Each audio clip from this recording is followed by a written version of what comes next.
Pernahkah kalian berpikir apa yang akan terjadi jika satu makhluk hidup tiba-tiba hilang dari bumi?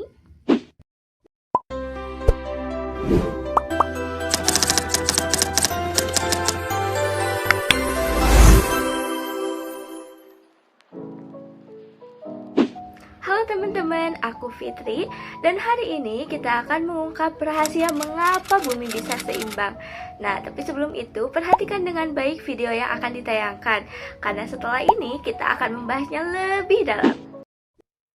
Di luar angkasa, bumi terlihat kecil dan tenang. Namun di dalamnya, kehidupan terus bergerak tanpa henti. Jutaan makhluk hidup tinggal bersama di satu tempat yang sama.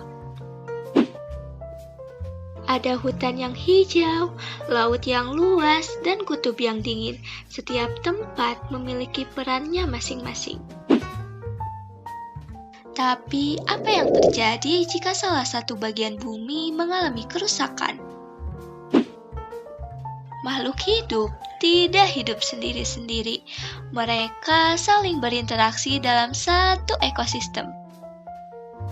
Padi menjadi sumber makanan, tikus memakannya, ular memangsa tikus, dan elang memangsa ular.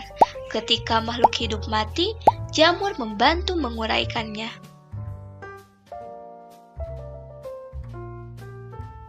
Inilah yang disebut rantai makanan. Rantai makanan membantu menjaga keseimbangan bumi ini. Setiap makhluk hidup memiliki peran, tidak ada yang lebih penting atau tidak penting. Jika satu peran terganggu, keseimbangan lingkungan ikut berubah. Mungkin sebagian makhluk hidup tidak dapat bertahan, beberapa di antaranya bisa mati. Manusia juga memiliki peran. Semua aktivitas manusia dapat mempengaruhi lingkungan di sekitarnya. Ketika hutan ditebang dan lingkungan tidak dijaga, air hujan tidak dapat terserap dengan baik. Akibatnya, banjir dan longsor bisa terjadi.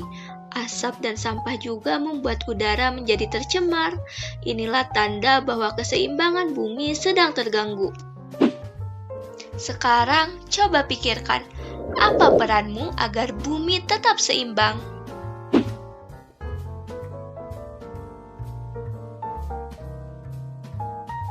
Nah, gimana videonya teman-teman? Seru nggak? Dari video tadi, kita melihat bahwa bumi terdiri dari berbagai tempat kehidupan, misalnya hutan, laut, dan kutub. Nah, di setiap tempat tersebut, makhluk hidup tidak hidup sendiri-sendiri. Mereka saling berhubungan dan saling membutuhkan. Hubungan inilah yang disebut ekosistem. Dalam satu ekosistem, setiap makhluk hidup memiliki peran yang berbeda. Peran-peran inilah yang membuat kehidupan di bumi dapat berjalan dengan seimbang. Tetapi, jika satu peran terganggu, maka keseimbangan ekosistem juga dapat ikut terganggu. Di dalam ekosistem, terdapat rantai makanan. Nah, rantai makanan menunjukkan bagaimana energi berpindah dari satu makhluk hidup ke makhluk hidup yang lainnya. Berdasarkan contoh tadi, Padi itu berperan sebagai produsen. Produsen adalah makhluk hidup yang dapat membuat makanannya sendiri. Nah, padi itu menjadi sumber energi bagi makhluk hidup lainnya. Tikus berperan sebagai konsumen tingkat pertama karena memakan padi. Jadi, tikus memperoleh energi dari produsennya langsung. Nah, ada juga ular dan elang disebut sebagai konsumen tingkat lanjutan, di mana ular memakan tikus sebagai konsumen pertama dan elang memakan ular sebagai konsumen kedua. Nah, konsumen itu membantu menjaga jumlah makhluk hidup agar tetap seimbang. Ketika makhluk hidup mati, perannya belum selesai. Jamur berperan sebagai pengurai. Jamur menguraikan sisa makhluk hidup menjadi zat yang berguna bagi lingkungan. Nah, zat tersebut membantu tumbuhan untuk tumbuh kembali. Sekarang teman-teman coba bayangkan, jika salah satu peran dalam rantai makanan hilang, apa yang akan terjadi? Misalnya, jika padi berkurang, maka dampaknya tikus akan kekurangan makanan. Kemudian, jika ular atau elang hilang, maka jumlah tikus bisa meningkat tidak terkendali. Inilah yang menyebabkan ketidakseimbangan lingkungan. Kemudian peran kita apa?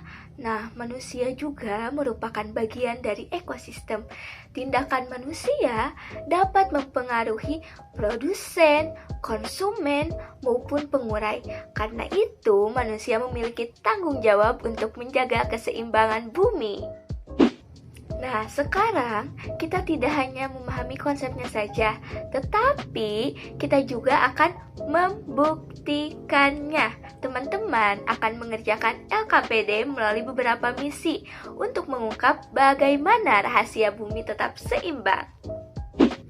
Misi pertama, mengamati dunia. Nah, sekarang teman-teman lihat dua gambar yang ada di LKPD. Nah, coba tunjukkan gambar mana yang menurut kalian menunjukkan bumi tetap seimbang. Setelah itu, kalian tulis alasannya pada LKPD. Misi kedua, cerita kehidupan di bumi. Sekarang, kita masuk ke cerita kehidupan di bumi. Nah, teman-teman, baca setiap peran makhluk hidup yang ada di sana. Coba sebutkan secara lisan peran mana yang menurut kalian paling penting. Kemudian tuliskan contohnya. Misi ketiga, menelusuri peran di bumi. Nah, teman-teman, perhatikan peristiwa yang terjadi pada LKPD. Menurut kalian, apa dampak yang paling terlihat?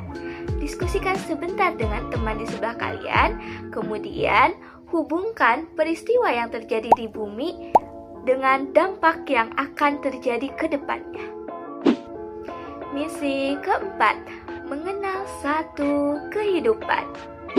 Sekarang, kita fokus pada satu ekosistem saja, yaitu ekosistem yang terjadi di sawah. Nah, coba lihat gambar berikut ini. Kita sebutkan bersama-sama makhluk hidup apa saja yang ditemukan. Ada elang, ada ikan, ada apa lagi ya? Nah, teman-teman, tuliskan hubungan antar makhluk hidup tersebut pada LKPD ya. Misi kelima, ketidakseimbangan lingkungan. Nah, teman-teman, baca dulu studi kasus yang ada ya. Boleh di-post dulu. Udah? Kalau udah, jika kalian menjadi bagian dari Desa Sukamakmur, tindakan apa yang akan kalian lakukan terhadap peristiwa tersebut dan kira-kira kenapa peristiwa tersebut bisa terjadi? Nah, diskusikan jawabannya. Kemudian tulis solusi apa yang kalian dapatkan dari kasus tersebut. Misi keenam, membangun rumah kehidupan. Nah, teman-teman, setelah memahami studi kasus tadi, kita akan membangun diorama sebagai gambaran ekosistem yang seimbang. Ada 3 desain diorama yang bisa teman-teman pilih. Kemudian, pikirkan peran setiap makhluk hidup di dalam diorama yang kalian pilih. Nah, setelah selesai, jelaskan satu dampak jika satu makhluk hidup hilang. Hari ini kita telah menyelesaikan semua misi pembelajaran. Nah, teman-teman udah belajar bahwa setiap makhluk hidup memiliki peran dalam keseimbangan di bumi. Sekarang, jadilah bagian yang menjaga bumi agar tetap seimbang. Terima kasih dan sampai jumpa.